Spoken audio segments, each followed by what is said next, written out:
বসে বসে টিভিতে সংবাদ দেখছি আর হাসতেছি, কারণ সংবাদে দেখাচ্ছে বাংলাদেশের মাফিয়া কিং হঠাৎ করে উধাও হয়ে গেছে। হঠাৎ আম্মু জিজ্ঞেস করলো, কিরে নীরব, তুই হাসতেছিস কেন? না, এমনি হাসতেছিলাম। আর এখন নাস্তা দাও, ক্ষুধা লাগছে। বোন নাস্তা করেছে? না, এখনো করে নাই। আচ্ছা, তুমি নাস্তা দাও, আমি বোনকে ডেকে নিয়ে আসি। আমি বোনের রুমে গেলাম, গিয়ে দেখি শুয়ে আছে। তখন আমি বললাম, ওই পেতনি, আয় খাবার খেয়ে যা।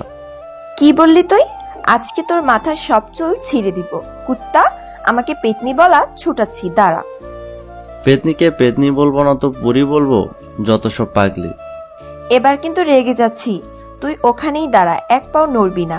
আজকে তোকে মেরে তোর সব হাড্ডি গুড্ডি টেরা করে দেব।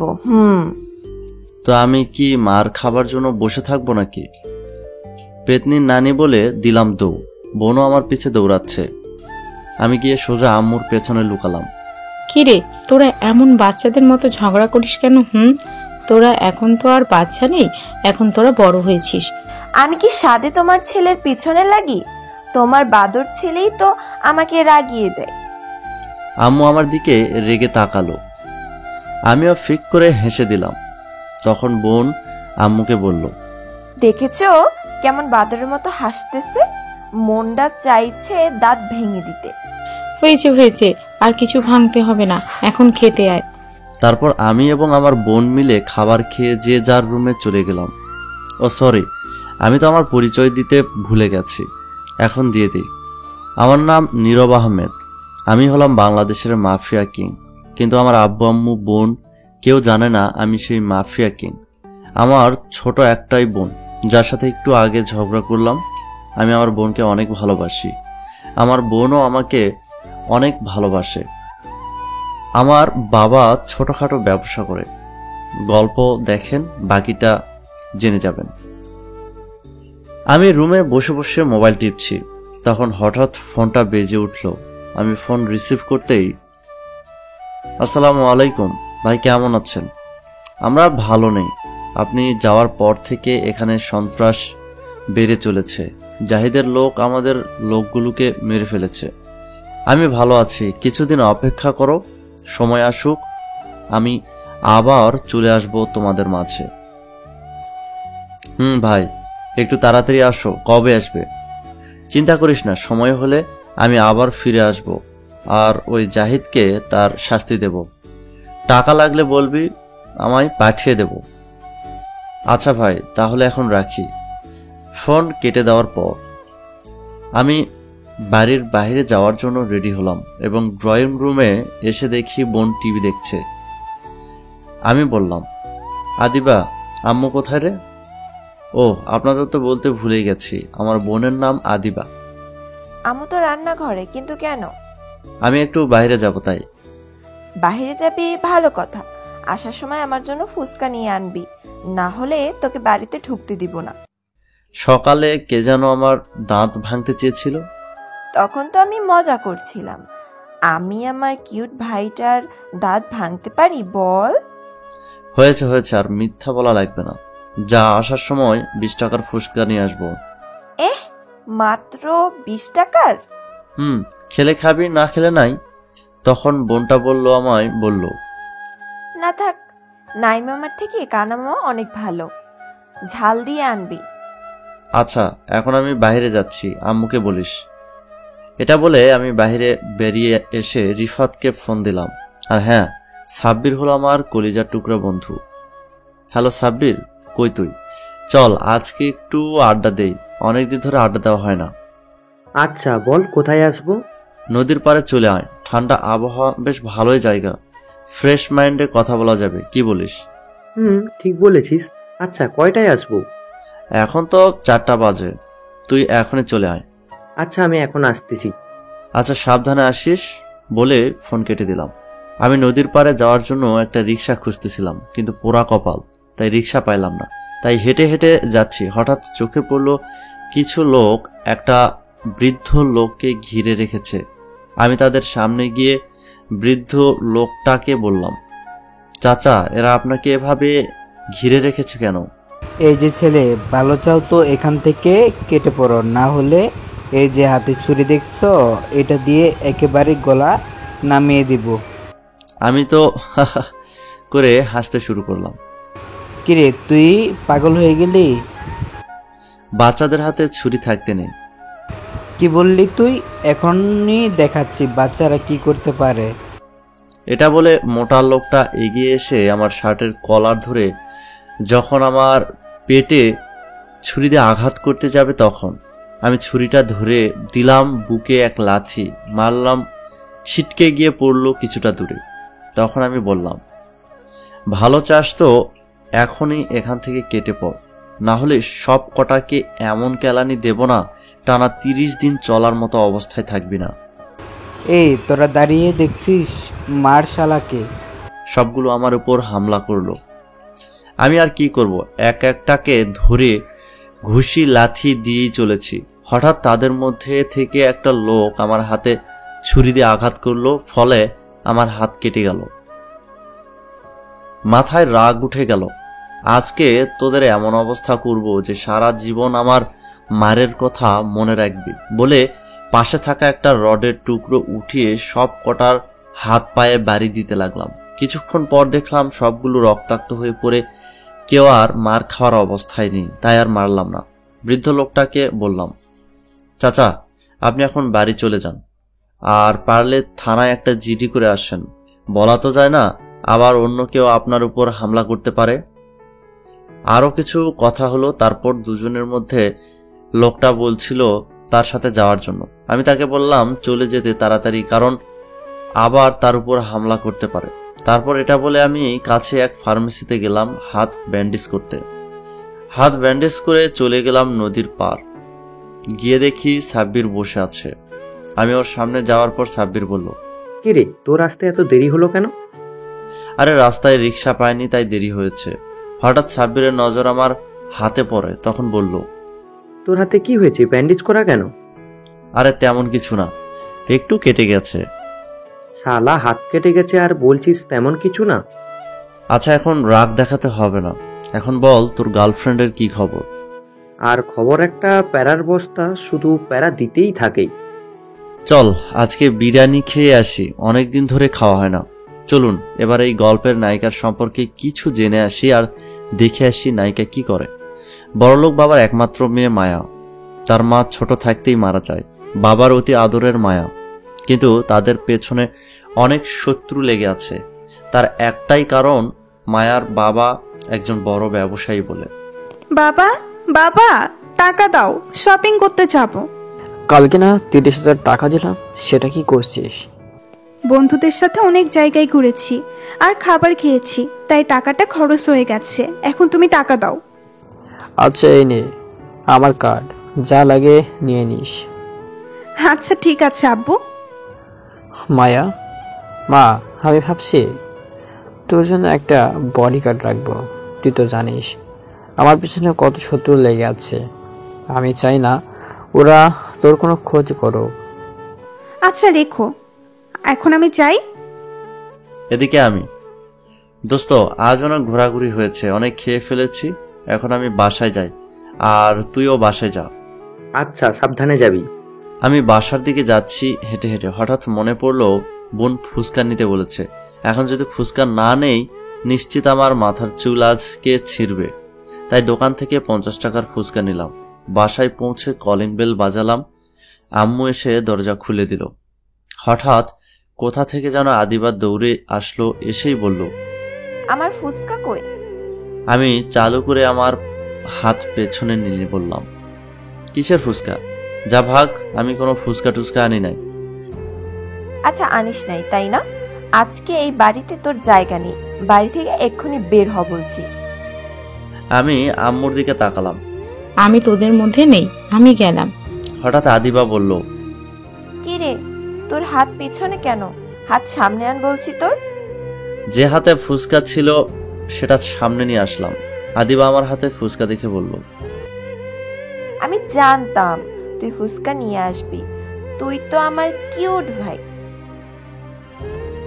ফুসকা দেখে এখন আমি কিউট আর ভালো হয়ে গেলাম, তাই না? আরে তা না, আমি জানি আমার ভাই অনেক ভালো আর তার এই বোনটিকে অনেক ভালোবাসে।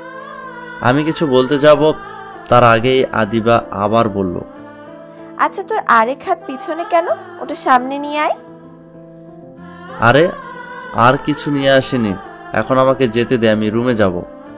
আমি বলছি তুই কিছু নিয়ে এসেছিস, তোর হাত দেখাতে বলেছি, হাত দেখাবি ব্যাস। কি আর করার, হাত সামনে নিয়ে আসলাম। আমার হাত ব্যান্ডেজ করা দেখে, ভাই তোর হাতে কি হয়েছে? হাত ব্যান্ডেজ করা কেন? আম্মু, আম্মু এখানে আসো তাড়াতাড়ি। পুরাই কান্না করে দিছে বোন। কান্না করে আম্মুকে ডাকছে। আম্মু ছুটে আসলো আর বলল, কি হয়েছে, তুই কান্না করছিস কেন? দেখো না ভাইয়ার হাত ব্যান্ডেজ করা, তোমার ছেলেকে বলে দাও আজকের পর থেকে ওর বাইরে যাওয়া নিষেধ। আম্মু, রিফাতের সাথে কথা বলছিলাম আর ছুরি দিয়ে ফল কেটে খাচ্ছিলাম, তখন হাত কেটে গেছে। আমি জানি বোন আমাকে অনেক ভালোবাসে, তাই কান্না করে দিয়েছে। তাও জিজ্ঞেস করলাম, হাত আমার কেটেছে, কিন্তু তুই কান্না করছিস কেন? কুত্তা, তোর মাথা ফাটাবো হারামি, তোর ছুরি দিয়ে ফল কাটা খাওয়াচ্ছি। তখন আমি আম্মুকে জিজ্ঞেস করলাম, আচ্ছা আম্মু, আমি বড় না আমার বোন বড়? মাঝে মাঝে মনে হয় বোন বড়, আমাকে যেভাবে শাসন করে। আম্মু কিছু বলছে না। তখন বোন বলল, আমি তোর বড়, যা তোর রুমে যা, আমি খাবার নিয়ে আসছি। আমি আমার রুমে চলে আসলাম। এদিকে মায়ার আব্বু অফিসে গিয়ে মায়ার আব্বু তার সকল স্টাফদের বলল, আমাদের যে করেই হোক এই প্রজেক্টটা আমাদের পেতেই হবে, সো আপনারা একটু মনোযোগ দিয়ে কাজ করবেন। স্যার, আমরা আমাদের বেস্ট দিয়ে কাজ করব, আপনি নিশ্চিন্তে থাকতে পারেন। আমি আপনার থেকে এটা আশা করছি। এখন আপনার যে যার কাজ করেন, আমি এখন আসি। হঠাৎ মায়ার আব্বুর ফোন বেজে উঠল আর ফোনের ওপাশ থেকে বলল, আমি রাকিব চৌধুরী বলছি, তুমি এই প্রজেক্ট থেকে সরে যাও, নয়তো ভালো হবে না বলছি। আমি সরব, আমি দেখব তুই কি করতে পারিস। কাজটা তুই ভালো করলি না। মায়ার আব্বু ফোন রেখে তার বন্ধুকে ফোন দিল আর বলল, দোস্ত, তোর চেনা জানা কোনো ছেলে আছে যে ভালো ফাইট করতে পারে? হ্যাঁ আছে তো, আজকে সকালে আমাকে একটা ছেলে বাঁচিয়েছে, একেই 10 জনকে মেরে রক্তাক্ত করে দিয়েছে। মায়ের আব্বু বলল, ছেলেটাকে আসতে বলো, একেই আমার মেয়ের বডিগার্ড রাখতে হবে। ছেলেটার নাম্বার আমি তখন চেয়ে রেখেছিলাম, যদি কখনো কাজে আসে, কিন্তু আমি এটা বলতে পারছি না ছেলেটা কি রাজি হবে কি না। সেটা আমি দেখে নিব, তুই শুধু ছেলেটার নাম দে। আছে, নে তাহলে নাম্বার 013000752... এবার তুই ছেলেটার সাথে কন্ট্যাক্ট কর। আচ্ছা বলে এই বলে মায়ের আব্বু ফোন রেখে দিল। আর হ্যাঁ, মায়ের আব্বুর নাম হচ্ছে মাহমুদ আহমেদ। এদিকে আমি শুয়ে শুয়ে ভাবছি আমাকে কিছু একটা কাজ করতে হবে, আমার পড়ালেখা তো শেষ, আর কতদিন বসে বসে খাবো। এসব যখন চিন্তা করতেছি তখন হঠাৎ বোন এসে বলল, ভাইয়া, ভাইয়া দরজা খোলো, তোমার জন্য খাবার নিয়ে এসেছি। আমি উঠে দরজা খুলে দিলাম। তখন বোন বলল, তুমি বসো, আমি হাত ধুয়ে তোমাকে খাবার খাওয়াই দিচ্ছি। আমিও চুপচাপ বসে রইলাম। বোন হাত ধুয়ে এসে আমাকে খাওয়াই দিচ্ছে আর বলতেছে, তোমার কিছু হয়ে গেলে আমার সাথে কে ঝগড়া করবে বলো? আমি কাকে ভাইয়া ডাকবো? আরে পাগলি বোন আমার, কাঁদে না, আমি তো আছি, আমার কিছু হয় নাই, সামান্য একটু কেটে গেছে, হয়েছে, আর খাবো না। তুই খেয়েছিস? না, এখনো খাইনি, এখন গিয়ে খাবো। আমি তোকে খাইয়ে দেই, তুই খাবার নিয়ে আয়। সত্যি খাইয়ে দিবি তুই? বস, আমি খাবার নিয়ে আসছি। তারপর বোনটাই গিয়ে খাবার নিয়ে আসলো, আমি খাইয়ে দিলাম। বোনটাকে তখন আমাকে ওষুধ খাইয়ে দিয়ে চলে গেল। আমিও ঘুমের রাজ্যে পাড়ি দিলাম। এদিকে মায়ার আব্বু বাসায় এসে মায়াকে ডাকতে লাগলো আর বলল, মায়া, মা তুমি কোথায়? তখন মায়া সিঁড়ি দিয়ে নামতে নামতে বলল, আব্বু তুমি আমাকে ডাকছিলে? মায়া মা, আমি চাই তুমি আর একা কোথাও যাবে না। আমি কালকে তোমার জন্য একজনকে রাখবো, সে সবসময় তোমাকে সেভ করবে।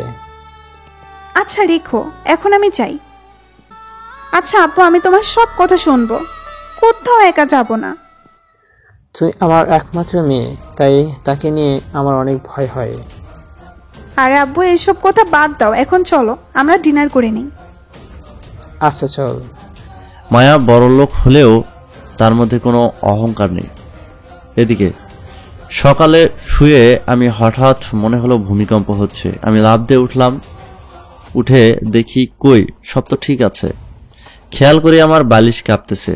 বালিশের নিচে হাত দিয়ে দেখি আমার ফোন বাজতেছে। ভাইব্রেশন মুট করা তো, তাই কাঁপতেছিল। আমি ফোন হাতে নিয়ে দেখি অপরিচিত নাম্বার, তাই রিসিভ করলাম না। আবার শুয়ে থাকলাম। কিছুক্ষণ পর দেখি আবার ফোন বাজতেছে। তখন দেখি আগের নাম্বার থেকে ফোন এসেছে। এবার রিসিভ করলাম। আসসালামু আলাইকুম, কে বলছেন? ওয়ালাইকুম সালাম, আমি রাশেদ মাহমুদ বলছি। তুমি কি কালকে কোনো লোককে বাঁচিয়েছিলে রাস্তায়? একজন বয়স্ক ব্যক্তিকে কিছু ছেলে আটকে রেখেছিল যখন। জি হ্যাঁ, আমি একজন বয়স্ক লোককে বাঁচিয়েছিলাম। কেন বলেন তো? তুমি কি আমার সাথে একটু দেখা করতে পারবে? তোমার সাথে একটু সরাসরি কথা বলতাম। প্লিজ আমার অনুরোধটা রাখো। আচ্ছা, আপনার ঠিকানাটা বলেন, কোথায় দেখা করব? আমি তোমার নম্বর টেক্সট করে দিচ্ছি, তুমি আমার বাড়িতে চলে এসো। আমি আজকে বাড়িতেই থাকবো। আচ্ছা, আমি তাহলে নাস্তা করেই বের হচ্ছি। এই বলে ফোন কেটে দিল। আমিও উঠে ফ্রেশ হয়ে নিচে গেলাম। তখন আম্মু বলল, কিরে তোর ঘুম হয়েছে? তুই আজকে এত জলদি উঠলি, ব্যাপারটা কি? কেন, আমি কি চালু উঠতে পারি না? আমি কি সেটা বলেছি তুই উঠতে পারিস না? তোকে তো কোনোদিন এত সকালে নাস্তার টেবিলে দেখি নাই, তাই বললাম। আমি কিছু বলতে যাব, তখন আদিবা এসে বলল, ভাইয়া, আমি আমি কি জেগে আছি না ঘুমিয়ে আছি? তুমি এত সকালে, তাও আবার নাস্তার টেবিলে? যাক, ভালোই হয়েছে, আজকে একসাথে নাস্তা করব। তোর হাতের ব্যথা কমেছে? হ্যাঁ, আমার ব্যথা কমেছে। এখন কথা না বলে নাস্তা দে, আমার ক্ষুধা লাগছে। আচ্ছা তুমি বসো, আমি নাস্তা দিচ্ছি। আমিও নাস্তা করতে টেবিলে বসে পড়লাম। তখন আব্বু এসে বলল, বাবা তোর কি কিছু হয়েছে? তুই এত সকালে নাস্তা করছিস? বাবা তুমি ওই কথা বললে? কেন, আমি আবার কি বললাম? তোকে তো আমি এত সকালে নাস্তা তো দূরে থাক, ঘুম থেকে উঠতেই দেখি নাই, তাই বললাম আর কি। তখন আম্মু এসে আব্বুকে উদ্দেশ্য করে বলল, এসে গেছো তুমি, ভালো করেছো। এখন বসো, নাস্তা করে নাও। তারপর বোন, আমি, আব্বু, আম্মু আমরা সকলে মিলে নাস্তা করতে বসে পড়লাম। এদিকে জাহিদের লোক বলল, বস, মাফিয়া কিন্তু এখন আর নেই। এখন আমরা ড্রাগস আর মেয়ে পাচার করতে পারবো। এতদিন ওই শালার জন্য কিছু করতে পারিনি। ঠিক বলছিস, ওর অন্য আমার কোটি কোটি টাকা লোকসান হয়েছে। এখন আর চিন্তা নেই, এখন আমরা আমাদের কাজ শান্তি মতো করতে পারবো। জি বস। আচ্ছা শোন, যেখান থেকে পারিস 50টা মেয়ে ধরে নিয়ে আয়। মেয়েগুলো 5 দিনের মধ্যে আমার চাই, তাদেরকে পাকিস্তানে পাচার করতে হবে। বস, আপনি চিন্তা করবেন না, আমি ওই দিকটা সামলে নিব। আমি 50টা মেয়ে নিয়ে আসার ব্যবস্থা করতেছি। এদিকে মায়ার আব্বু মায়াকে ডাকতে লাগলো। কিছুক্ষণ পর মায়া এসে বলল, জি আব্বু, আমাকে কিছু বলবে? আজকে তোর বডিগার্ড বানানোর জন্য একটা ছেলেকে ডেকেছি, দেখি সে আসে কি না।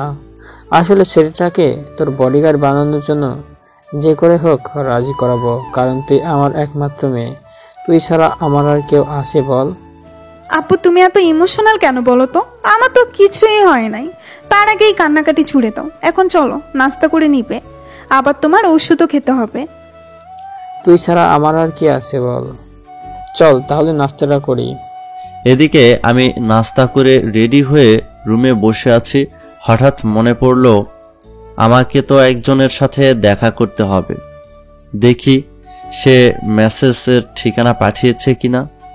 মেসেজ চেক করে দেখলাম ঠিকানা পাঠিয়েছে। আমিও ঠিকানা অনুযায়ী যাওয়ার জন্য ঘর থেকে বাহির হলাম। তখন বোন বলল, ভাই তুমি কোথায় যাচ্ছ?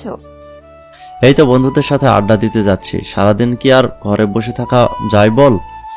একটু বাইরের থেকে ঘুরে আসলে ভালো লাগবে।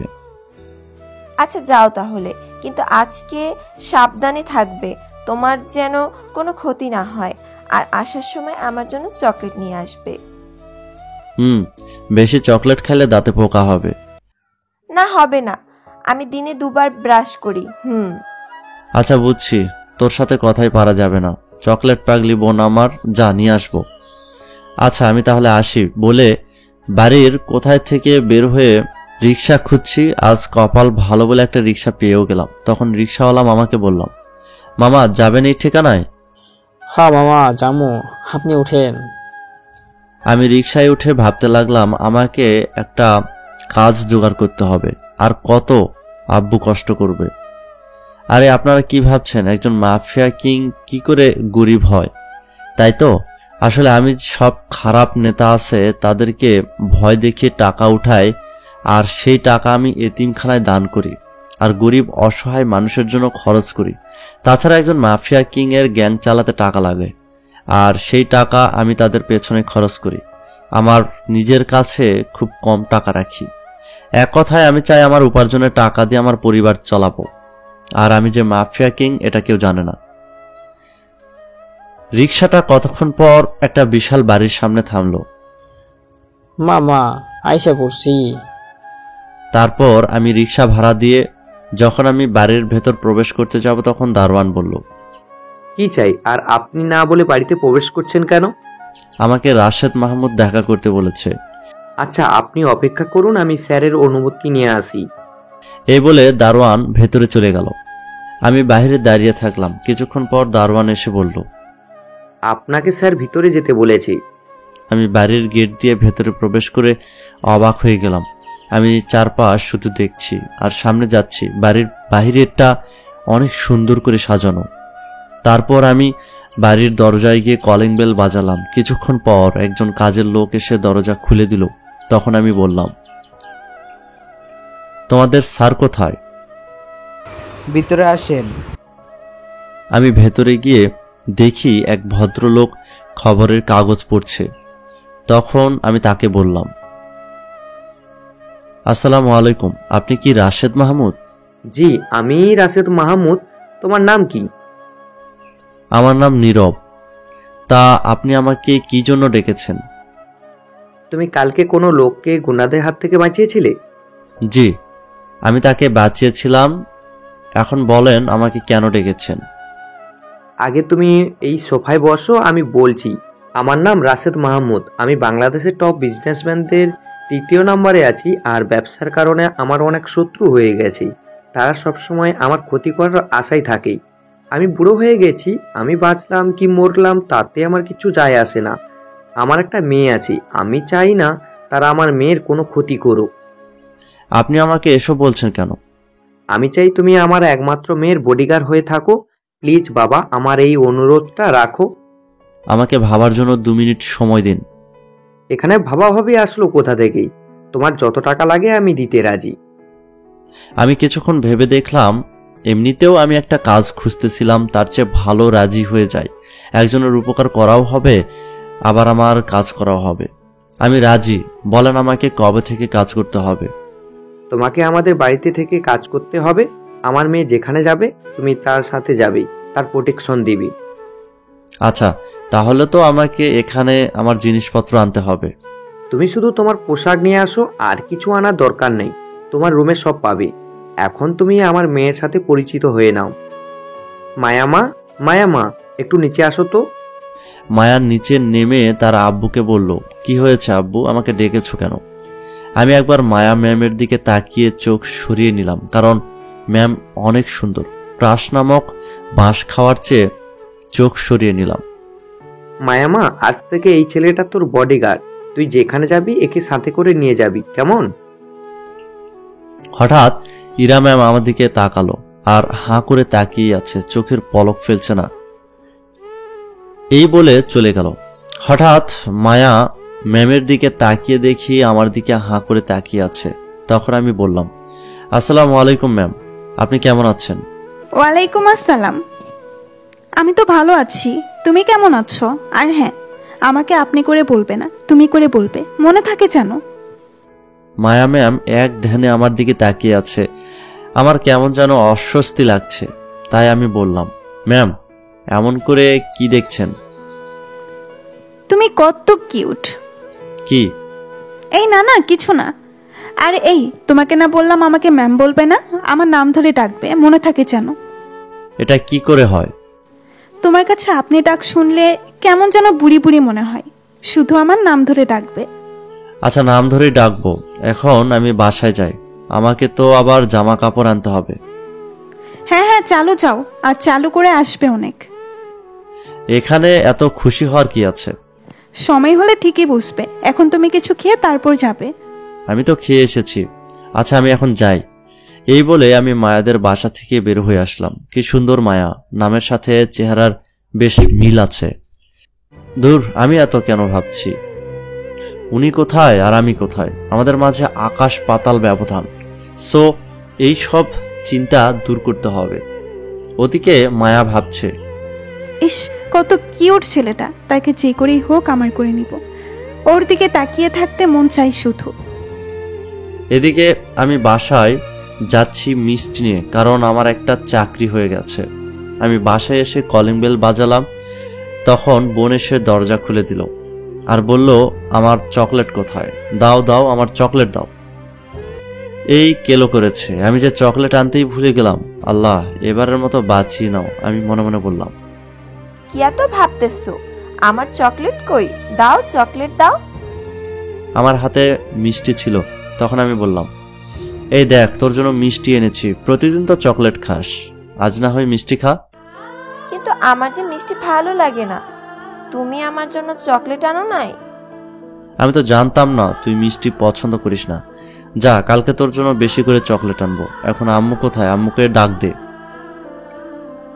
আদিবা আম্মুকে ডাক দিল, তখন আম্মু এসে বলল, কি হয়েছে, ডাকছিস কেন?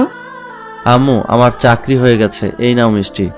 আজকে আমাকে জামা কাপড় গুছিয়ে যেতে হবে, অফিস থেকে আমাকে থাকার ব্যবস্থা করে দিচ্ছে। তাই মিথ্যা বললাম। যদি বলতাম বডিগার্ডের কাজ করব, তাহলে আমাকে জীবনেও কাজ করতে দেবে না। তাই হঠাৎ দেখি বোন মন খারাপ করে উপরে চলে গেল।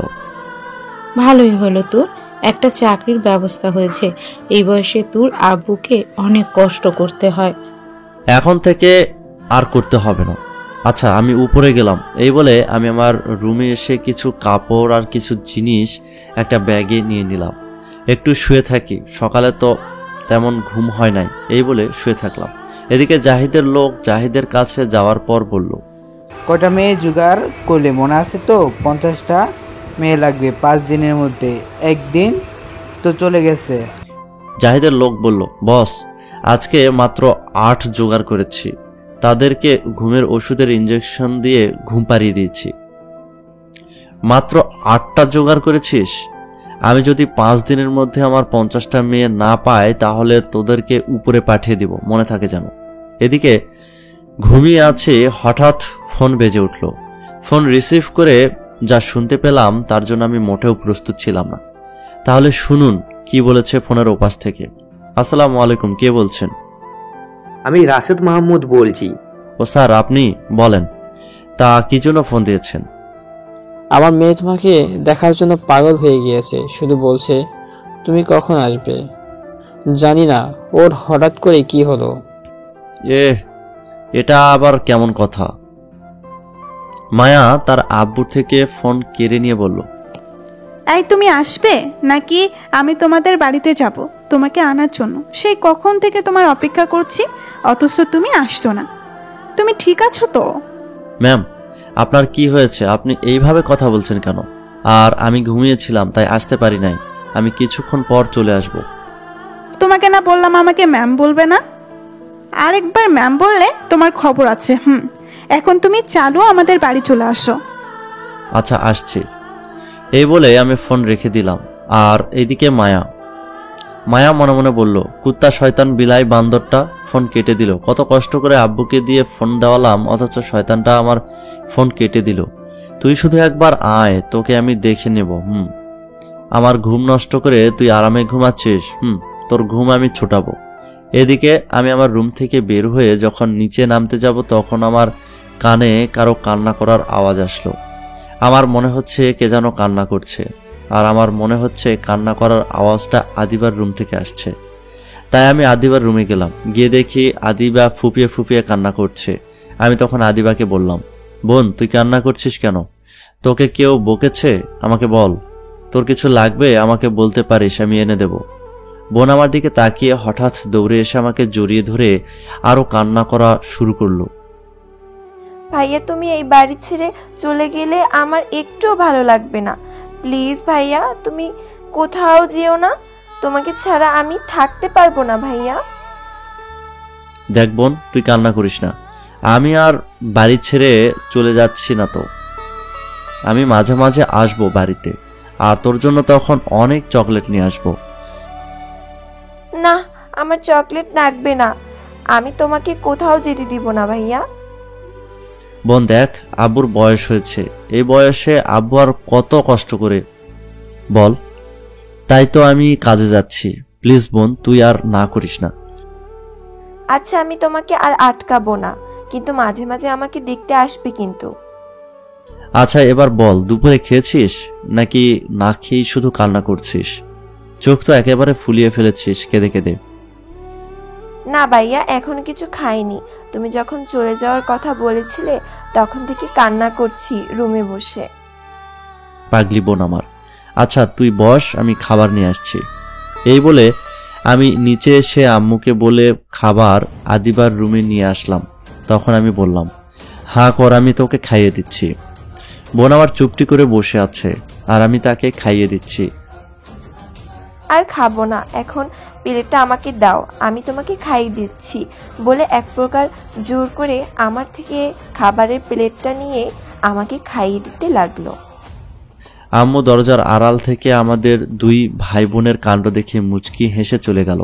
আমি আদিবাকে খাবার খাইয়ে দিয়ে বললাম, এবার বাচ্চা মেয়ের মতো চুপ করে শুয়ে থাক, আর এই নিয়ে 200 টাকা, কাল স্কুলে যাওয়ার সময় চকলেট কিনে খাস, আর তোর কিছু লাগলে আব্বুকে বলবি। এই বলে আমি আমার রুমে এসে কিছুক্ষণ বসে থেকে ভাবলাম আর কি আছে নেয়ার মতো। হঠাৎ একটা জিনিসের কথা মনে পড়লো। আমি আলমারির ড্রয়ার খুলে আমার একটা পিস্তল নিয়ে আমার কোমরে গুজে নিলাম। তারপর রওনা দিলাম মায়াদের বাড়ির যাওয়ার জন্য। রাস্তায় এসে আমি কানে হেডফোন লাগাইয়ে গান শুনতেছি আর আশেপাশে তাকাচ্ছি, দেখি কোনো রিক্সা পাওয়া যায় কিনা। ব্যাগটা কাঁধে নিয়ে কিছু দূর সামনে যেতেই কিছু ছেলে আমার পথ আটকে দাঁড়ালো। তখন আমি বললাম, মামারা কি চাই? আমার পথ আটকে দাঁড়ালেন কেন? তাদের মধ্যে একটা ছেলে বলে উঠল, তুই আমাদের লোকদের মেরেছিস কেন? তারা তো তোর কোনো ক্ষতি করে নাই, আজ তার হিসাব করতে এসেছি। আমি আবার তোমাদের কোন লোকদের মারলাম? তখন কালো একটা মোটা ছেলে সামনে আসলো, আরে ভাই, ওই যে বৃদ্ধ লোকটাকে বাঁচাতে গিয়ে মেরেছিলাম সেই লোকটা। আমি ছেলেটাকে দেখে বললাম, কিরে তুই দেখি সুস্থ হয়ে গেছিস, যাক ভালো কথা, দোয়া করি তুই আরো বেশি দিন বেঁচে থাক। আচ্ছা ভাই, আপনি যে এদের হয়ে আমার কাছে এসেছেন ওকালতি করতে? আমি এদের বস, আর এরা আমার হয়ে কাজ করে, আর আমার নাম হচ্ছে হাত কাটা জনি। আমি তাদের বসকে ভালো করে উপর থেকে নিচ পর্যন্ত দেখে বললাম, তা জনি ভাই, আপনার তো কোনো হাত অথবা পা তো কাটা নাই, তাহলে আপনার নাম হাত কাটা জনি হলো কি করে? আমি মানুষের হাত কাটি, তাই আমার নাম হাত কাটা জনি। আজকে তোর হাত কাটবো, এই বলে একটা বড় ছুরি বের করলো। তোর কত বড় সাহস, তুই আমার লোকদের মেরেছিস? আচ্ছা দেখি কি করে আমার হাত কাটিস। তাদের মধ্যে থেকে একটা ছেলে আমার কাছে ছুরি নিয়ে এগিয়ে আসলো। আমি সোজা ছেলেটার দুপায়ের মাঝ বরাবর কিক মারলাম। তার ছেলেটা তার ছুরিটা ধরে মাটিতে কই মাছের মতো লাফালাফি করতে লাগলো। বলি কি মামা, তুমি আসবে নাকি তোমার চামচাদের পাঠাবে? এই বলার পর দেখি জনি তার কোমর থেকে পিস্তল বের করলো। আমাকে যেই শুট করতে যাবে, আর আমিও গুলি থেকে বাঁচার জন্য সাথে সাথে আমার কোমর থেকে পিস্তলটা বের করে জনির হাতে গুলি করলাম। ফলে জনির পিস্তলটা পড়ে গেল, আর আমি এক এক করে তার সব লোকদের পায়ে গুলি করলাম, কিন্তু কাউকে মেরে ফেলেনি। আমি জনির কাছে গিয়ে কয়টা ঘুষি লাথি দিয়ে জনির কপালে পিস্তল ঠেকিয়ে বললাম, তুই কি গাধা নাকি? তোর এতগুলো লোকদের মেরে সেদিন তক্তা বানালাম, আর আজকে এসেছিস আমাকে মারার জন্য। একটা কথা মনে রাখবি, বাঘকে কখনো খোঁচা দিতে আসিস না, তাহলে নিজের বিপদ নিজেই ডেকে আনবি। আর আজকের পর থেকে তোদের যেন আমার চোখের সামনে না দেখি। যা, তোকে এবারের মতো ছেড়ে দিলাম। তারপর আমি ওদের কাছ থেকে বিদায় নিয়ে যেতে লাগলাম মায়াদের বাড়িতে। আমি হাঁটতেছি আর আমার মনে হচ্ছে আমার পা কাঁপতেছে। হঠাৎ দাঁড়িয়ে খেয়াল করলাম আমার ফোন বাজতেছে। দূর শালা, ফোনটা যে কেন ভাইব্রেট মুড হয়ে যায় বুঝি না, মনে মনে বললাম। ফোনের দিকে তাকিয়ে দেখি আমার গ্যাংয়ের লোক মাসুম ফোন দিচ্ছে। আমি ফোনটা রিসিভ করলাম। আসসালামু আলাইকুম ভাই, আপনি কেমন আছেন? ভাই, একটা খবর পেয়েছি যে জাহিদ নামের এক মাফিয়া, সে আমাদের দেশ থেকে 50টা মেয়ে পাকিস্তানে পাচার করবে। ওয়ালাইকুম সালাম। আচ্ছা, মেয়ে পাচার হবে সেটা তো তুই কি করে জানলি? ভাই, আপনি কি ভুলে গেছেন বাংলাদেশে কম বেশি সব মাফিয়াদের কাছে আমাদের গুপ্তচর আছে? ভুলেই গেছিলাম। আচ্ছা, কবে পাচার হবে এটা জানতে পেরেছিস? জি ভাই, আর 2 দিন পর পাচার করবে। এই ঠিকানায় থেকে এই কাজ করা হবে। ওই দিন আমরা সময় মতো পৌঁছে যাব ওই ঠিকানায়। আর মেয়েদের তো বাঁচাবো, সাথে ওই হারামির বাচ্চা জাহিদকে শিক্ষা দেব। এটা বলেই আমি ফোন কেটে দিলাম। ওই দিন আমরা সময় মতো পৌঁছে যাব ওই ঠিকানায়, আর মেয়েদের তো বাঁচাবো, সাথে ওই হারামির বাচ্চা জাহিদকে শিক্ষা দেব। এটা বলে আমি ফোন কেটে দিলাম। আমি হাঁটতে হাঁটতে মায়াদের বাসায় এসে দরজায় বেল দিলাম, আর সাথে সাথে দরজা খুলে দিল। মনে হয় কেউ দরজার পাশেই দাঁড়িয়েছিল। তাকিয়ে দেখি মায়া ম্যাম দরজা খুলে আমার দিকে রাগী দৃষ্টিতে তাকিয়ে আছে। তখন আমি বললাম, ম্যাম, আমার দিকে এভাবে তাকিয়ে আছেন কেন? আমি কি কোনো ভুল করলাম? আর আপনি দরজার পাশেই দাঁড়িয়েছিলেন কেন? কারো অপেক্ষা করছেন বুঝি? তোমার এত দেরি হলো কেন আসতে? সেই কখন থেকে তোমার জন্য দাঁড়িয়ে আছি। ম্যাম, আমার জানা মতে আমি তো এমন কোনো কাজ করি নাই যে আপনি আমার জন্য এখানে দাঁড়িয়ে থাকবেন। আমার মনটা চুরি করে এখন বলে আমি এমন কোনো কাজ করি নাই যে আমার জন্য দাঁড়িয়ে থাকবেন। মায়া ম্যাম আস্তে আস্তে বলল। ম্যাম, কি বললেন? শুনতে পাইনি, একটু জোরে বলেন। না, কিছু না। এই, তোমাকে না বললাম আমাকে তুমি করে বলবে? আর একবার যদি ম্যাডাম বলেছিস তোকে খুন করে ফেলবো। না না, থাক, আর ম্যাম বলবো না। এখন আমাকে আমার রুমটা দেখিয়ে দিন। আমি অনেক ক্লান্ত, একটু বিশ্রাম নেব আর কি। আচ্ছা, তুমি আমার সাথে আসো। আমি মায়ার পেছনে পেছনে যেতে লাগলাম। আমাকে আমার রুম দেখিয়ে মায়া বলল, আজ থেকে এটা তোমার রুম, তুমি এখন বিশ্রাম নাও। আর তোমার কিছু লাগলে আমাকে বলবে। আর ওই দেখো দেওয়ালে ওটা কি? যে আমি দেয়ালে কি আছে তা দেখার জন্য তাকালাম, মায়া হঠাৎ করে আমার গালে কিস করে দৌড় দিয়ে চলে গেল।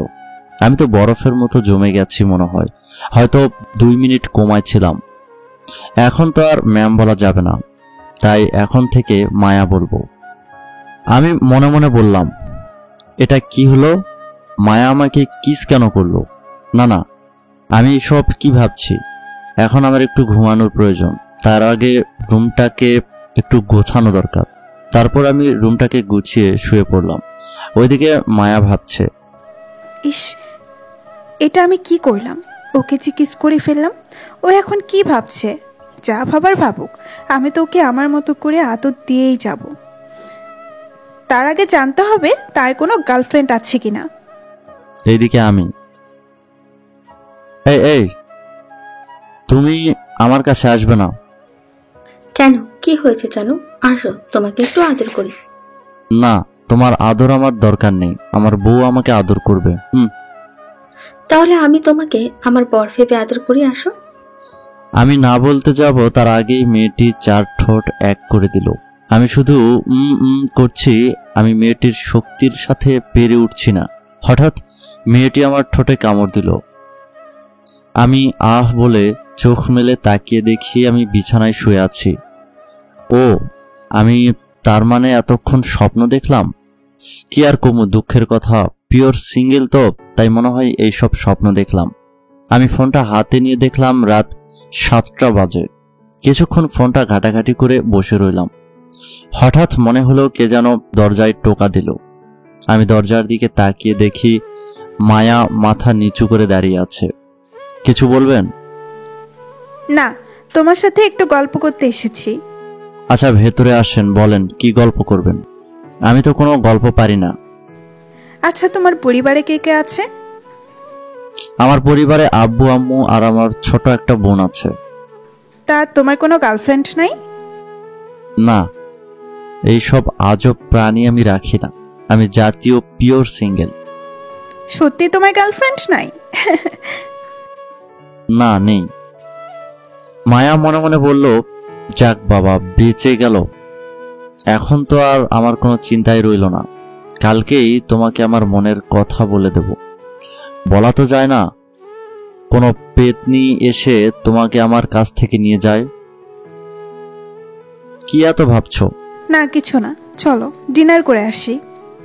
আচ্ছা চলো। আমি আর মায়া নিচে গেলাম। ডিনার করতে যেয়ে দেখি মায়ার আব্বু সোফায় বসে আছে। তখন মায়া তার আব্বুকে বলল, আব্বু তুমি কখন আসলে? এই তো কিছুক্ষণ আগে আসলাম। তা তুমি তোমার জিনিসপত্র নিয়ে আসছো? জি স্যার, এনেছি। আমাকে স্যার বলার দরকার নেই, আজ থেকে আমাকে আঙ্কেল বলবা, কেমন? জি স্যার। ও থুকু আঙ্কেল। হ্যাঁ, এখন ঠিক আছে, চলো ডিনার করে আসি। আমি আর মায়া এবং আঙ্কেল মিলে ডিনারটা করে নিলাম। তারপর আমি আমার রুমে এসে বসে রইলাম। ভাবছি এখন কি করব। বাড়িতে থাকলে বোনটার সাথে মজা করতে পারতাম। এখন বোনটার কথা খুব মনে পড়ছে। আমি বাড়িতে ফোন দিলাম। আম্মু ফোন তুলল। আসসালামু আলাইকুম আম্মু, কেমন আছো? তোমরা রাতের খাবার খেয়েছো? ওয়ালাইকুম সালাম। হ্যাঁ বাবা, আমরা খেয়েছি। তুই খেয়েছিস? আম্মু, আমিও খেয়েছি। আচ্ছা, আমার ছোট বোনটা কি করে? আর বলিস না, তুই বাড়ি থেকে যাওয়ার পর থেকে মন খারাপ করে বসে আছে। ও, এই ব্যাপার। আচ্ছা, বোনের কাছে ফোন দাও, আমি কথা বলবো। আদিবা, আদিবা, কই গেলি? জলদি এদিকে আয়, তোর ভাইয়া ফোন দিচ্ছে, তোর সাথে কথা বলবে। আদিবা দৌড়ে এসে আম্মুকে বলল, দাও দাও, ফোন দাও, আমি ভাইয়ার সাথে কথা বলি। আদিবা আম্মুর থেকে ফোন নিয়ে বলল, ভাইয়া তুমি কেমন আছো? তুমি রাতে খেয়েছো? বোন, খেয়েছি। তুই খেয়েছিস? আর হ্যাঁ, আমি ভালো আছি। তুই ভালো আছিস? ভাইয়া তোমাকে ছাড়া ভালো লাগে না। বোন, তুই এমন করলে কিন্তু আমি অনেক কষ্ট পাবো। তুই কি চাস তোর ভাই কষ্ট পাক? না, আচ্ছা যাও, আর মন খারাপ করব না। মনে থাকে যেন। মনে থাকবে। তুমি নিজের প্রতি যত্ন নিও। আচ্ছা, পাকা বুড়ি একটা। ভাইয়া, এটা কিন্তু ঠিক না। আমার মতো পিচ্ছি একটা মেয়েকে বুড়ি বললা? আরে ওটা তো কথার কথা, তুইও না। আচ্ছা, আম্মুর কাছে ফোন দে। বোন আম্মুর কাছে ফোন দিল। হ্যাঁ বল। আব্বু কই? তোর আব্বু এখনো কাজের থেকে আসেনি। আচ্ছা, তোমরা ভালো থেকো, এখন ফোন রাখি। এটা বলে ফোন রেখে দিলাম। আর মনে মনে বললাম, জাহিদ, তোর তো একটা ব্যবস্থা করতে হবে। তুই আমার লোকদের মেরেছিস, কিছু বলি নাই। এখন তুই মেয়ে পাচার করবি, এটা তো মানা যায় না। এর আগে তোকে অনেকবার সাবধান করেছিলাম, তুই তবু শুনলি না। তোকে তো আমি শেষ করে দেব। না, অনেক রাত হয়েছে, তাই আমি ফোনটাকে সাইলেন্ট করে শুয়ে পড়লাম। এদিকে মায়া, না, কাল যে করেই হোক নীরবকে আমার মনের কথা বলে দিব। কাল তো আবার আমার ভার্সিটিতে যেতে হবে। ভার্সিটি থেকে ফেরার পথে না হয় আমার মনের কথা নীরবকে বলে দিব। এখন বাচ্চা মেয়ের মতো চুপ করে শুয়ে থাকি। সকালবেলা আমি শুয়ে আছি, কে যেন এসে দরজা টোকা দিচ্ছে। আমি তো আবার এত সকালে উঠি না, আর আমি ভুলেই গিয়েছিলাম যে আমি মায়াদের বাসায় আছি। তাই আমি আমার মতো করে বিছানায় শুয়ে আছি, আর দরজার পাশে মায়া দাঁড়িয়ে আমাকে ডেকেই চলেছে। আমি ঘুম ঘুম চোখে উঠে গিয়ে দরজা খুলে দেখি মায়া দরজার পাশে দাঁড়িয়ে আছে, আর আমার দিকে রাগীভাবে তাকিয়ে আছে। তখন আমি বললাম, আমাকে কিছু বলবেন? এতক্ষণ কেউ ঘুমায়? সেই কখন থেকে ডেকেই চলেছি। না মানে, আমি স্বপ্নে দেখেছিলাম কি কে যেন আমাকে ক্লোরোফিল দিয়ে অজ্ঞান করে দিয়েছে, তাই তো আমি ঘুমিয়েছিলাম। এখন মজা করার সময় না। চালু রেডি হয়ে নিচে আসো, আমাকে আবার ভার্সিটি যেতে হবে। এত সকালে কোনো ভার্সিটি খোলা থাকে? আমি হাই তুলতে তুলতে বললাম। কি এত সকাল মানে? এখন সকাল 9টা বাজে। আরে কুল কুল, আমি এখনই রেডি হয়ে আসছি বলেই দিলাম বাথরুমে দৌড়। আর মায়া চলে গেল নিচে, কাজের লোকদের সাথে খাবার টেবিলে নাস্তা সাজাচ্ছে। আগেই বলেছিলাম মায়া বড়লোক হলেও তার মধ্যে কোনো অহংকার নেই। আমি রেডি হয়ে নিচে এসে মায়াকে বললাম, চলো ভার্সিটি যাবে না? আগে নাস্তা করে নাও। ভার্সিটি থেকে আমার কাছে নাস্তা করাটা ইম্পর্টেন্ট বেশি। এখন কোনো কথা না বলে নাস্তার টেবিলে বসো। আমিও মায়ার কথা মতো নাস্তার টেবিলের একটা চেয়ারে টেনে বসে পড়লাম। মায়া আমার পাশে বসলো আর আমার প্লেটে খাবার তুলে দিয়ে নিজেও খাবার নিয়ে খাওয়া শুরু করলো। তখন আমি বললাম, আঙ্কেল কোথায়? তিনি খাবেন না? আব্বু তো অফিসে গেছে, আজকে একটা জরুরি মিটিং আছে, তাই আজকে একটু চালু গেছে। ও আচ্ছা। খাবার সময় বেশি কথা বলতে নেই, এখন চুপ করে খাও। আমি আর মায়া খাবার খাওয়া শেষ করে 5 মিনিট বিশ্রাম নিয়ে রওনা হলাম ভার্সিটির উদ্দেশ্যে। দরজার সামনে এসে মায়া বলল, একটা কথা বলবো। এতক্ষণ এতগুলো কথা বললে তখন অনুমতি নিয়েছিলে যে এখন নিচ্ছ? আর আমার জানা মতে মালিক কখনো কর্মচারীকে কিছু বলার জন্য কর্মচারীর অনুমতি নেয় না, বরং আদেশ করে। কি বললে তুমি? আমি কি তোমাকে আমার কর্মচারী ভেবেছি? তুমি এই কথাটা বলতে পারলে? আর কখনো এই কথা বলবে না, মনে থাকে জানো। আচ্ছা ঠিক আছে, আর বলবো না। এখন বলো, কি যেন বলবে বলেছিলে? আমি কি এমন কথা বললাম তার জন্য কান্না করা লাগে? আমার জানা মতে বড়লোকের মেয়েরা অহংকারী হয়, আর এখানে দেখি মায়া তার উল্টো। মায়ার মধ্যে কোনো অহংকার নেই। আমি মনে মনে বললাম, তুমি গাড়ি চালাতে জানো? হ্যাঁ, আমি গাড়ি চালাতে জানি। তাহলে আমার পেছন পেছন আসো। আমি মায়ার পেছনে পেছনে যেতে লাগলাম। মায়া আমাকে একটা ব্ল্যাক কালারের গাড়ির সামনে নিয়ে গেল আর বলল, এটা আমার পছন্দের গাড়ি। আমি ছাড়া এই গাড়িটা এখনো কেউ চালায়নি। এখন থেকে এই গাড়িটা তুমি চালাবে, আর আমি যেখানে যাব আমাকে সেখানে নিয়ে যাবে। আচ্ছা। এখন গাড়িতে বসো, আর এই নাও গাড়ির চাবি। মায়া আমাকে গাড়ির চাবি দিয়ে গাড়ির সামনের সিটে বসে পড়ল। আমি গাড়ির ড্রাইভিং সিটে বসে গাড়ি স্টার্ট দিলাম আর মায়ার বলা ভার্সিটিতে নিয়ে যেতে লাগলাম। আমি ড্রাইভিং করছি আর মায়া তার মতো করে কথা বলেই যাচ্ছে। মেয়ে মানুষ এত কথা বলতে পারে, মায়াকে না দেখলে জানতে পারতাম না। একবার কথা বলা শুরু করলে থামার নামই নেয় না। আমি গাড়িটি নিয়ে গিয়ে ভার্সিটির মাঠে থামালাম। তা মায়া খেয়াল করে নাই, সে তো কথা বলেই যাচ্ছে। তখন আমি তাকে বললাম, মায়া ম্যাম, আমরা ভার্সিটি এসে গেছি, এখন কি আপনি গাড়িতেই বসে থাকবেন? ও, আমরা এত তাড়াতাড়ি এসে পড়লাম, আমি তো খেয়ালই করলাম না। এত কথা বললে কি আর খেয়াল থাকে? তার মানে তুমি কি বলতে চাইছো, আমি বেশি কথা বলি? এখন কি এখানে ঝগড়া করবেন নাকি ক্লাসে যাবেন? তোমাকে পরে মজা বুঝাবো। আর তুমি গাড়ি পার্কিং করে চাইলে আশেপাশে থেকে ঘুরে আসতে পারো। মায়া গাড়ি থেকে নেমে ক্লাসের দিকে চলে গেল।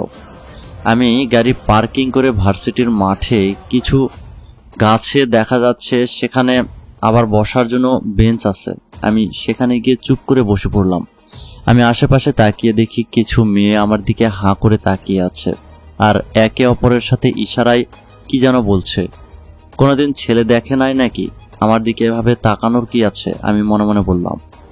আমি মাথা নিচু করে ফোন টিপতেছি। এদিকে মায়া তার বান্ধবীর কাছে যাওয়ার পর বলল, কিরে মায়া, কখন আসলি? মায়ার বান্ধবীর নাম হলো নীলা, রিমা আর রুহি। এই তো এইমাত্র আসলাম। তখন ক্লাসের বেল পড়ে গেল। মায়া আর মায়ার বান্ধবীরা ক্লাসের দিকে চলে গেল। একে একে সব ক্লাস শেষ করে মায়া আর তার বান্ধবীরা কথা বলতে বলতে ক্লাসরুম থেকে বাইর হতে লাগলো। দোস্ত, আর কতদিন মায়ের পিছনে ঘুরবে? ভার্সিটির বখাটে ছেলে আকাশ, সে মায়াকে পছন্দ করে আর তার বন্ধু হচ্ছে রনি, রাকিব, হাসান। রনি জিজ্ঞেস করলো আকাশকে, আজকে আবার প্রপোজ করব, যদি রাজি না হয় তাহলে ওর ইজ্জত কেড়ে নিব। তখন তোর আমার সাথে বিয়ে করতেই হবে, আর না হলে সমাজে মুখ দেখাতে পারবে না। আর আমিও একটা শর্তে রাজি হব, যদি ওর মায়ের সব সম্পত্তি আমার নামে লিখে দেয়। তো দোস্ত, তোর মাথায় এত বুদ্ধি আসে কিভাবে? ওই দেখ মায়া আসছে। হাসান, কিছু গোলাপ ফুল নিয়ে আয় তো। মায়া কথা বলতে বলতে ভার্সিটির মাঠে চলে আসলো। তখন নীলা আমাকে দেখিয়ে বলে উঠল, মা দেখ, ছেলেটা কত কিউট না?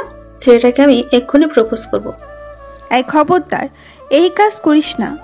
ও তোদের জিজু হয়, বুঝলি? আমি ওকে ভালোবাসি, আর ও আমার সাথেই ভার্সিটিতে এসেছে। ও, তুই কত লাকি রে, এত কিউট একটা ছেলে পেয়েছিস। এদিকে হাসান কিছু গোলাপ ফুল এনে আকাশের হাতে দিল। আকাশ ফুল নিয়ে সোজা মায়ার সামনে গিয়ে দাঁড়ালো আর বলল, মায়া, আমি তোমাকে ভালোবাসি। তুমি কি আমার এই হাত ধরে চলার সাথী বানাবে? হাঁটু করে বসে গোলাপ ফুল এক হাতে দিয়ে মায়ার দিকে বাড়িয়ে দিয়ে বলল, কতবার বলবো আমি তোমাকে ভালোবাসি না? অনেক হয়েছে, আর না। তোকে অনেকদিন প্রপোজ করেছি আর তুই প্রত্যেকবার আমাকে ফিরিয়ে দিয়েছিস। আজকে তোর সব তেজ আমি চুষে নিব, দেখি তোকে কে বাঁচায়। এই বলে আকাশ মায়ার হাত ধরে টেনে নিয়ে যেতে লাগলো। মায়া ছোটার জন্য চেষ্টা করছে, কিন্তু আকাশের শক্তির সাথে পেরে উঠছে না। আর ভার্সিটির সবাই এই দৃশ্য দেখছে, কেউ এগিয়ে যাচ্ছে না, কারণ আকাশ এ এলাকার এমপির ছেলে। আমি মাথা নিচু করে সামনে তাকিয়ে দেখলাম একটা ছেলে মায়াকে টেনে কোথাও নিয়ে যাওয়ার চেষ্টা করছে, আর মানুষ দাঁড়িয়ে দেখছে, কেউ কিছু বলছে না। আমি মায়ার সামনে গিয়ে মায়ার এক হাত টেনে ধরলাম, তখন আকাশ বলল, এই গেরে, তুই ভালো যাস তো, এখান থেকে সরে যা আর ওর হাত ছেড়ে দে। যদি না ছাড়ি তো কি করবি শুনি? আকাশ হঠাৎ করে আমার বুকে লাথি দিয়ে বসলো, ফলে আমি কিছুটা দূরে গিয়ে ছিটকে পড়লাম। আমি মাটি থেকে উঠে আবার গিয়ে মায়ার হাত ধরে বসলাম। এবার আকাশ আমাকে ঘুষি মারতে নিলে আমি তার হাত ধরে বুকে একটা লাথি দিই, ফলে কিছুটা দূরে গিয়ে পড়লো, আর মায়া আকাশের হাত থেকে ছাড়া পেয়ে আমার পেছনে এসে দাঁড়ালো। আমি তখন মায়াকে বললাম, মায়া, তুমি এক সাইডে চলে যাও। মায়া এক সাইডে চলে গেল। আকাশকে মারার ফলে তার বন্ধুরা আমার দিকে তেড়ে আসছে। যখন রনি আমার গায়ে হাত তুলবে, আমি তখন আমার বাম হাত দিয়ে তার হাত মুচকে ধরি আর আমার ডান হাত দিয়ে তার নাক বরাবর ঘুষি মারি। এক ঘুষিতেই রনির অবস্থা খারাপ। হাসান তো রনির অবস্থা দেখে দৌড়ে পালালো। আকাশ কোথা থেকে যেন একটা কাঠের টুকরো নিয়ে এসে পেছন থেকে আমার শরীরে আঘাত করলো।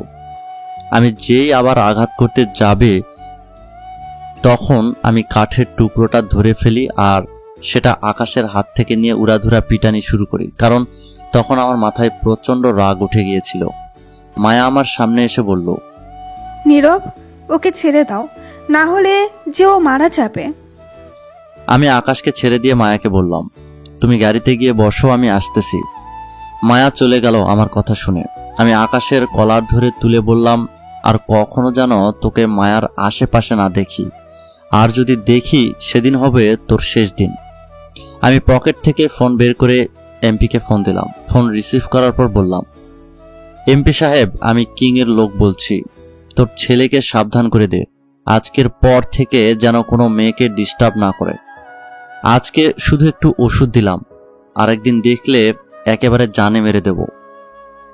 না না, আমার ছেলেকে মারবেন না, আমি ওকে সাবধান করে দিব। মনে থাকে যেন। এটা বলে ফোন রেখে দিলাম। অন্ধকার দুনিয়ায় সবাই আমাকে এক নামে চেনে, কিং। আমি কিং এর লোক বললাম যাতে কেউ না জানে আমি মাফিয়া কিং। আমি গাড়ির সামনে এসে দেখি মায়া গাড়িতে চুপ করে বসে আছে। আমিও গাড়িতে বসে গাড়ি স্টার্ট দিয়ে বাড়িতে চলে আসলাম। মায়া আসার সময় একটা কথাও বলে নাই। মায়া গাড়ি থেকে নেমে আমাকে বলল, হাত মুখ ধুয়ে আসো, দুপুরে খাওয়া লাগবে তো। আমি হ্যাঁ সূচক মাথা নাড়িয়ে উপরে আমার রুমে চলে আসলাম, আর ফ্রেশ হয়ে নিচে এসে দেখি মায়া নাস্তার টেবিলে চুপ করে বসে আছে। আমাকে দেখে মায়া বলল, আমার পাশের চেয়ারে বসো।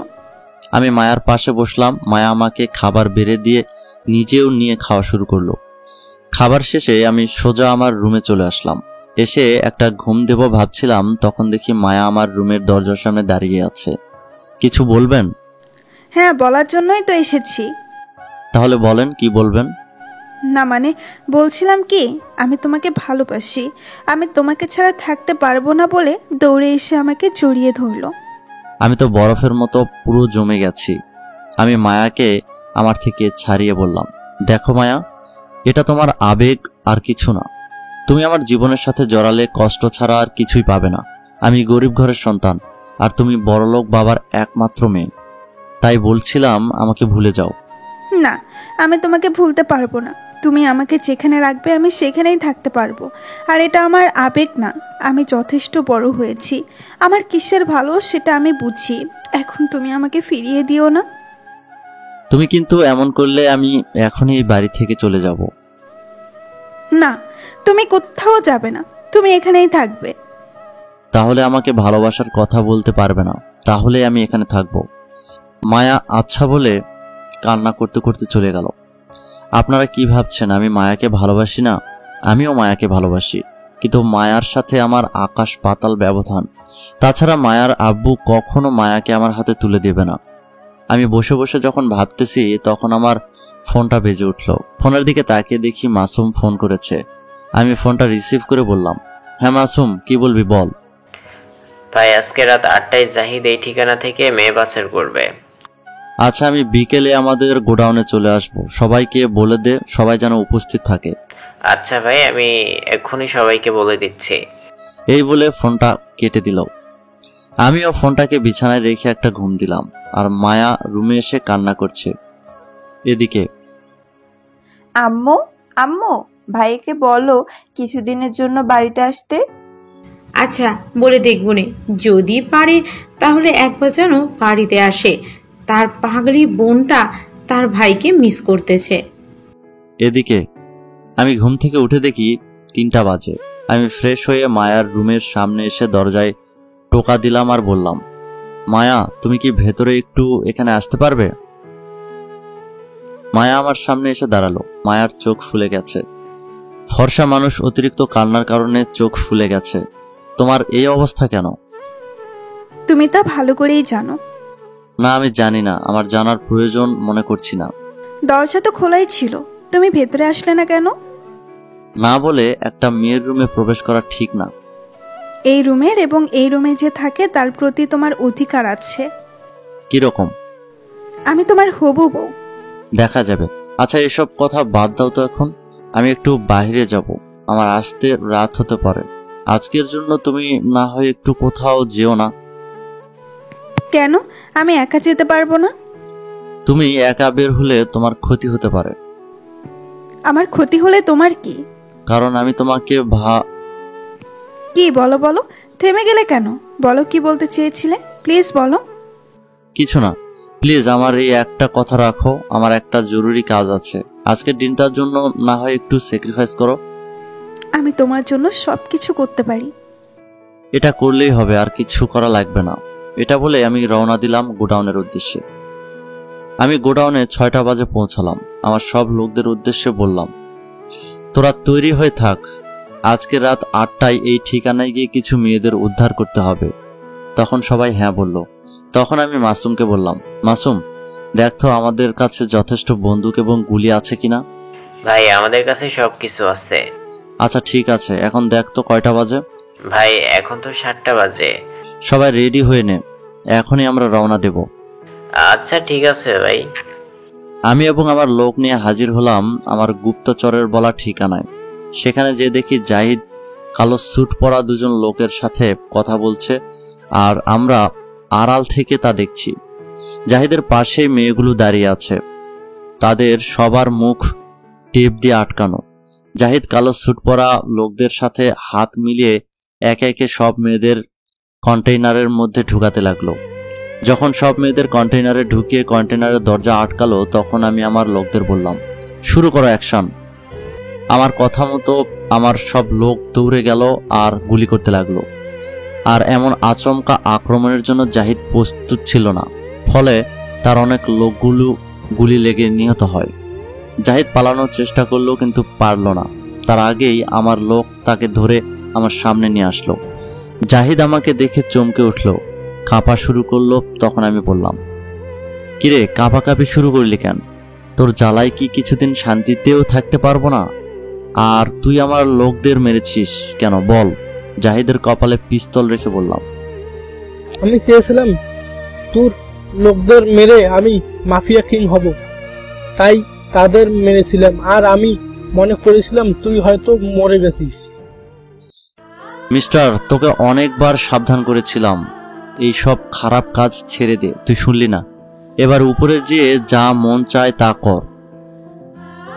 এই বলে আমি জাহিদের কপালে 3টা বুলেট ভরে দিলাম।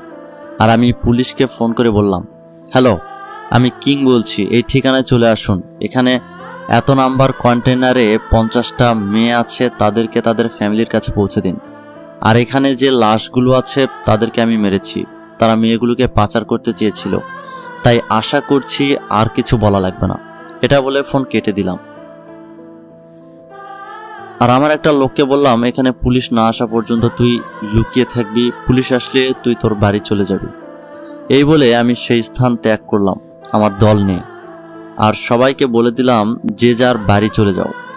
এদিকে মায়ার আব্বু মায়াকে খাবার খাওয়ার জন্য ডাকতে লাগলো। মায়া মা, কোথায় তুই? আয় খাবার খেয়ে যা। মায়াকে ডাকতে গিয়ে তার আব্বু চমকে ওঠে, কারণ মায়া কান্না করতে করতে চোখ ফুলিয়ে ফেলেছে। তখন মায়ার আব্বু বলল, মা, তোকে কেউ কিছু বলেছে? তুই কি জন্য কান্না করতেছিস? আমাকে বল। আপু, আমি নীরবকে ভালোবাসি। আমি তাকে ছাড়া বাঁচবো না, কিন্তু নীরব আমাকে ফিরিয়ে দিচ্ছে কারণ আমি বড়লোক বলে। মায়া তার আব্বুকে জড়িয়ে ধরে কান্না করতে করতে বলল, এই জন্য কান্না করা লাগে? পাগলি মেয়ে, আমি আছি তো। আমি তোর সাথে নীরবের বিয়ে দিব। সত্যি বলছো তুমি আব্বু? সত্যি বলছি। তোর খুশিতেই আমার খুশি। তোমাকে কি বলে যে ধন্যবাদ দিব? হয়েছে, থাক। কিন্তু তুই এত তাড়াতাড়ি নীরবকে কি করে ভালোবেসে ফেললি? 2 দিন হলো আসলো। জানি না, প্রথম দেখাই ভালোবেসে ফেলেছি। এখন যদি বিয়ের আয়োজন করো। তখন মায়ার আব্বু কিছু বলতে যাবে, তার আগে মায়া বলল, ঠিক আছে আব্বু, কিন্তু তুমি নীরবের আব্বু আম্মুর সাথে কথা বলে রাখো। আচ্ছা ঠিক আছে। এদিকে আমি সোজা আমার বাসায় চলে আসলাম। আদিবা আমাকে দেখতে পেয়ে দৌড়ে এসে জড়িয়ে ধরলো আর বলল, ভাই তুমি কেমন আছো? ভালো। আমার বোন কেমন আছে? এতক্ষণ ভালো ছিলাম না, এখন তুমি এসে পড়েছো তাই ভালো হয়ে গিয়েছি। তাই নাকি? আব্বু আম্মু কোথায়? এইমাত্র তারা দুজন গিয়ে শুয়ে পড়েছে। আচ্ছা, আমি রুমে গেলাম, অনেক ক্লান্ত লাগছে, একটু ঘুমিয়ে নিলে ঠিক হয়ে যাবে। আচ্ছা ঠিক আছে, যাও কিছু খেয়ে নাও। না, এখন আর কিছু খাবো না। তারপর আমার রুমে এসে ঘুমিয়ে গেলাম। পরের দিন সকালে উঠে দেখি মায়ার আব্বু কল দিয়েছে। ফোন রিসিভ করার পর বলল তাড়াতাড়ি বাসায় আসতে। আমি তাড়াতাড়ি উঠে চলে গেলাম। তখন সময় 7টা বাজতে চলেছে। আমি কোনো মতে ফ্রেশ হয়ে চলে গেলাম। যাওয়ার পর আমি বললাম, কি হয়েছে আঙ্কেল, এত তাড়াতাড়ি আমায় ডাকলেন? একটু আমার সাথে চলো, সমস্যা হয়েছে। কোথায় আঙ্কেল? আসলে আমি একটা 200 কোটি টাকার কাজ পেয়েছি, কিন্তু সেটা 2 জন মিলে আমার থেকে কেড়ে নিতে চাইছে। এখন আজ এমপিকে নিয়ে আমায় ডেকেছে। জানি আমি সেখানে গেলে কিছু একটা হবে, আর আমার থেকে এই কাজ কেড়ে নেবে। আমি এই কাজটা করার জন্য ব্যাংক থেকে অনেক টাকার লোন নিয়েছি। এখন এই কাজটা না করতে পারলে লস হবে অনেক। বুঝতে পারছি। আপনি চলেন দেখি কে নেয়। তারপর আঙ্কেলের সাথে চলে গেলাম একটা পুরনো ফ্ল্যাটে। সেখানে যাওয়ার পর দেখলাম এমপির সাথে আরো 3 জন বসে আছে। আমায় এমপি দেখে চিনতে পারছে, কারণ আমি তাকে বলেছি সেদিন আমি কিং। তাই এমপির সাথে সাথে উঠে দাঁড়িয়ে বলল, আরে কিং ভাই, আপনি এখানে? আমায় বলতেন, আমি চলে যেতাম আপনার কাছে। সবাই কিং নামটা শুনে ভয়ে উঠে দাঁড়িয়ে পড়ল, সাথে আঙ্কেলও অবাক হয়ে তাকিয়ে আছে। তখন আমি বললাম, কি হয়েছে, তার কাজটা কে নিতে চাইছিল এখানে? আমি আঙ্কেলকে দেখিয়ে বললাম। তখন এমপি বলল, কেউ না ভাই, ভুল হয়ে গেছে, আর কেউ তার কাজে বাধা দিবেন না, আপনি যান। সরি ভাই। মনে থাকে যেন, পরের বার যেন এমন ভুল না হয়। তারপর আমি আঙ্কেলকে নিয়ে বাসায় চলে আসলাম। তখন আঙ্কেল আমায় বলল, তুমি তাহলে সেই কিং? আঙ্কেল, আমি সেই কিং, কিন্তু আমি ভালো লোকদের কিছু বলি না। যারা খারাপ কাজ করে তাদেরকে আমি শাস্তি দেই। গতকাল হয়তো টিভিতে শুনেছেন 50 জন মেয়েকে উদ্ধার করা হয়েছে। শুনেছি। এটা তাহলে তুমি করেছো? এটা আমি করেছি। খুব ভালো কাজ করেছো, খুব খুশি হলাম। আমি কিছু বলতে যাব, তখন মায়া এসে বলল জলদি কলেজে যেতে, লেট হয়ে গেছে। তখন মায়াকে নিয়ে কলেজে চলে আসলাম। আসার পর মায়া ক্লাসে চলে গেল। তখন মায়ার বান্ধবী নীলা আসলো আর বলল, হাই, আমি নীলা, কেমন আছো? ভালো আছি, আপনি? আমিও ভালো আছি। তারপর দুজনে একটু আড্ডা দিতে লাগলাম, হেসে হেসে কথা বলতে লাগলাম। নীলা আজ ক্লাস করেনি, ক্লাসের পুরো সময় আমার সাথে কথা বলেছে। মায়া সবগুলো ক্লাস করে বের হয়ে দেখে নীলা আমার সাথে হেসে হেসে কথা বলছে। তখন মায়া প্রচন্ড রেগে আমার কাছে এসে হাতটি ধরে আর টেনে নিয়ে গিয়ে গাড়িতে উঠালো। আর আজ নিজেই গাড়ি চালাতে লাগলো। মায়া গাড়িতে কোনো কথা বলল না। মায়া বাসায় এসে কোনো কথা বলল না আমার সাথে। তখন আমি আমার রুমে গিয়ে বসে আছি। তখন বোন ফোন করে বলল একটু জলদি আসতে। আমি আঙ্কেলকে বলে চলে গেলাম বাসায়। যাওয়ার পর বলল এমনি ডাকছে আমার সাথে আড্ডা দিতে। তারপর আমি কিছুক্ষণ আড্ডা দিয়ে আমার রুমে চলে গিয়ে শুয়ে আছি। ঠিক 2 অথবা 3 ঘন্টা পর আম্মু এসে বলল, নীলব চালু করে উঠে এই পাঞ্জাবিটা পরে নে, আজকে তোর বিয়ে। আমি কথাটি শুনে অবাক হয়ে গেছি। তখন আমি বললাম, আম্মু এইসব তুমি কি বলছো? বলা নেই কওয়া নেই, হুট করে বিয়ে, তাও আমি এখনো মেয়েকে দেখি নাই। তোর দেখা লাগবে না, আমরা দেখেছি এবং আমাদের ভালো লেগেছে।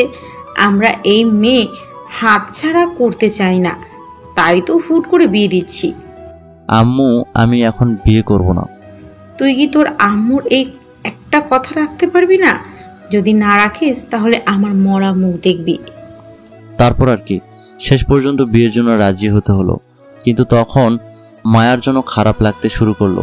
আমিও তো ভালোবাসি, কিন্তু কি করব, আমি এখন কিছু করার নেই। আমি পাঞ্জাবি পরে নিচে নেমে দেখি একটা মেয়ে ঘোমটা দিয়ে বসে আছে, সাথে 2 জন লোক আর আঙ্কেল আছে। হয়তো মায়া আসেনি, কাজী সাহেব আছে। আমাকে বিয়ে দেওয়ার জন্য সবকিছু প্রস্তুত করে রেখেছে দেখছি। আমি মনে মনে বললাম, শেষ পর্যন্ত বিয়েটা হয়ে গেল। এখন আমি আমার রুমে যেতে ভয় পাচ্ছি আর খারাপ লাগছে মায়ার জন্য। বুকে ফু দিয়ে 2 কেজি সাহস নিয়ে রুমে প্রবেশ করলাম। বউ আমাকে সালাম করে খাটে গিয়ে বসে পড়ল। আমি বউয়ের পাশে গিয়ে ঘোমটা তুলে বিশাল বড় একটা ঝটকা খেলাম। আরে আমার বউ কই? এ তো দেখি মায়া বসে আছে। তখন আমি বললাম, তুমি এখানে? তো কাকে আশা করেছিলে? নীলাকে? তোমার সাথেই আমার বিয়ে হয়েছে। তুমি আমায় রেখে নীলার সাথে গিয়ে প্রেম করো, তাই না? ডাইরেক্ট তোমার বিয়ে করে নিজের করে নিলাম। কি? কেমনে কি করলে এটা? আগে চলো নামাজ পড়ে নেই, তারপর বলবো। নামাজ পড়া শেষে এবার বলো। একদিন তুমি যখন দুপুরে ঘুমিয়েছিলে তখন আমি তোমার রুমে যাই তোমাকে দেখার জন্য। বিছানার পাশে তোমার ফোন পাই, কিন্তু তোমার ফোনে তো কোনো লক ছিল না। তাই আমি তখন তোমার ফোন দেখতেছিলাম তুমি কোন মেয়ের সাথে কথা বলো কিনা, কিন্তু তোমার ফোনে কোনো মেয়ের নাম্বার পাইনি, সব ছেলেদের নাম্বার। আম্মু নাম দিয়ে সেভ করা এই নাম্বারটা আমি তখন আমার ফোনে তুলে নিই, যাতে পরে কাজে লাগে। আর যখন তুমি নীলার সাথে কথা বলছিলে তখন রাগ হয়েছিল অনেক, কিন্তু তোমাকে হারিয়ে ফেলার ভয় হয়েছে অনেক। তখন তোমাকে নিয়ে জলদি বাসে চলে আসলাম আর তুমি বাড়ি চলে যাও। কিছুক্ষণ পর বাড়ি যাওয়ার পর আমি আব্বুকে বলি আসতে, আর আমি কান্না করে বলি আজ বিয়ে করব। আব্বু প্রথমে রাজি ছিল না, পরে রাজি হয়েছে। আর একটা কথা, আমি যে তোমায় ভালোবাসি সেটা গতকাল বলে দিয়েছি আব্বুর কাছে। আব্বুর কথা মতো তোমার আম্মুকে আমি ফোন দিয়ে বলেছি আমি তোমাকে ভালোবাসি, তোমাকে ছাড়া বাঁচবো না। তোমার আব্বু আম্মুকে আমাদের বাড়িতে ডেকে নিয়ে বোঝানোর পর তারা রাজি হয়েছে আর তোমার সাথে আমার বিয়ে দিয়েছে। ও কি বুদ্ধি তোমার মাথায়, বাহ। এখন কি কথা বলেই রাত পার করবে নাকি অন্য কিছু করবে? আদর করো আমায়।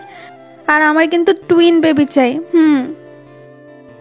তাই নাকি? তাহলে চলো কাজে লেগে পড়ি। আমার লজ্জা করে না বুঝি? এখানে তো তুমি আর আমি, আর তো কেউ নাই। ওই যে দেখো তোমার দুষ্টু পাঠকেরা কিভাবে তাকিয়ে আছে। আমি, এই ভাইয়েরা এবং আপুরা, আপনারা এখন যান আর আমি বাসরটা করে ফেলি। আমি মায়াকে খাটে শুয়ে দিয়ে তার ঠোঁট জোড়া আমার দখলে নিয়ে কিস করেই চলেছি। মায়াও আমার সাথে সমান তাল মিলিয়ে চলেছে। আর বাকিটা ইতিহাস পাতিহাস। হা হা হা।